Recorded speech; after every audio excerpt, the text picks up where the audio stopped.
प्रकृति ने सब कुछ दे रखा है। इतना ही नहीं, प्राकृतिक गुणों के अतिरिक्त यदि किसी प्राणी में कुशलता है तो वो अपने कौशल से दूसरों के गुणों को अपनाकर और भी अधिक गुण संपन्न हो सकता है। उदाहरण के लिए हम मछली की भांति जल के जीव नहीं, लेकिन हमारे मन में उसके भांति तैरने की इच्छा जागृत हुई तो हमने तैरना सीख लिया। पक्षियों की भांति हमारी परवाज करने की इच्छा हुई तो हमने हवाई जहाज बना ली। इस प्रकार प्रकृति ने, निसर्ग ने मनुष्य को इस प्रकार बनाया है कि वह सब कुछ कर सकता है।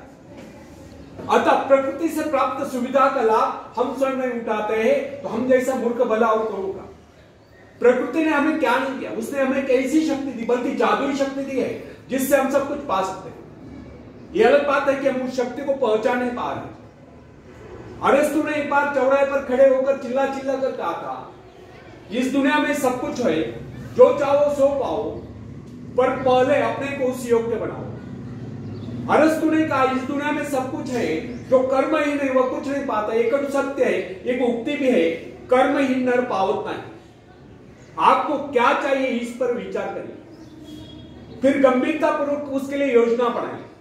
योजना बनाकर उस पर अमल करें, बराबर प्रयत्नशील रहे। एक दिन आप अपनी इच्छा पूर्ति करके रहोगे, एक दिन आपको सफलता अवश्य मिलेगी। फ्रेंड्स, यदि हम सतत विकासमान है तो हमारी शक्तियां क्षीण नहीं हो सकती। जिस प्रकार घर का कूड़ा प्रतिदिन झाड़ू से साफ करना पड़ता है, उसी प्रकार मन के कूड़े को प्रतिदिन साफ करें। निरंतर नए विचार, आगे बढ़ने के विचार, प्रगति के विचार, उन्नति के विचार मन में लाए, तब शक्तियों को क्षीण करने की क्रिया स्वयं समाप्त हो जाए।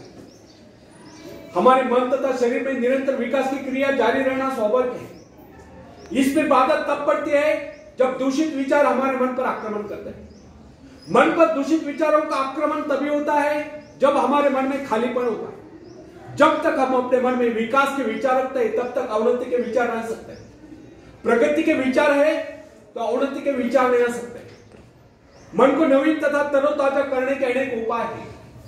इस विषय में हम सबके भिन्न भिन्न अनुभव हो सकते हैं। हम देखते हैं कई बार हमारे मन में दुख और निराशा की छाया आश्चर्यजनक रूप से लुप्त हो जाती है। दुख के घिर आए बादल हट जाते हैं और उनके स्थान पर हर्ष की धूप खिल उठती है। कम से कम कुछ समय के लिए जीवन के प्रति हमारा दृष्टिकोण बदल जाता है। कई बार हम अनुत्साहित और निराश हो जाते हैं और अकस्मात कोई शुभ समाचार आ जाता है और हमारा हृदय हर्ष से गदगद उठता है। अथवा कोई हसोड़ सहृदय व्यक्ति आ जाता है, वो हमारी मनस्थिति में पूर्णतया परिवर्तन ला देता है। या कोई परम प्रिय मित्र आकर सारा वातावरण ही बदल जाता है।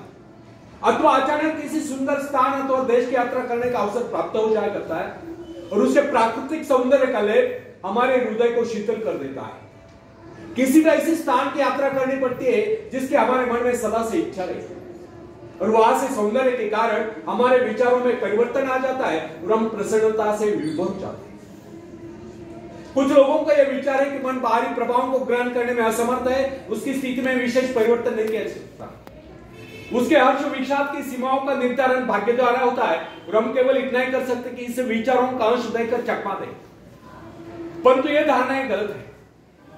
हमारे पास ऐसे असंख्य उदाहरण हैं जिनमें व्यक्तियों की मनोवृत्ति में आमूल परिवर्तन होता देखा गया है।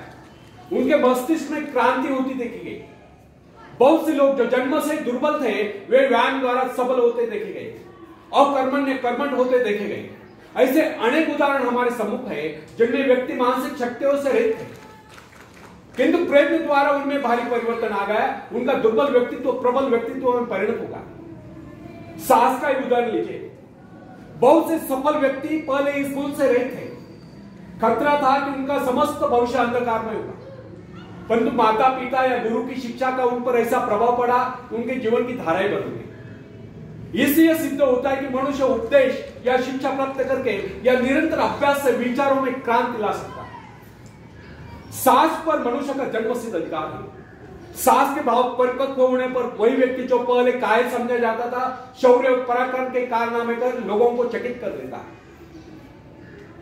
जब हम भय, संदेह, निराशा से ग्रस्त स्थिति में होते तब हम सही निर्णय नहीं कर पाते। उचित और ठोस निर्णय केवल उसी समय किया जा सकता है जब मस्तिष्क सही स्थिति में हो। निराशा, क्रोध, भय, ईर्ष्या, द्वेष आदि के बादलों से गिरकर अंधकारमय न हो।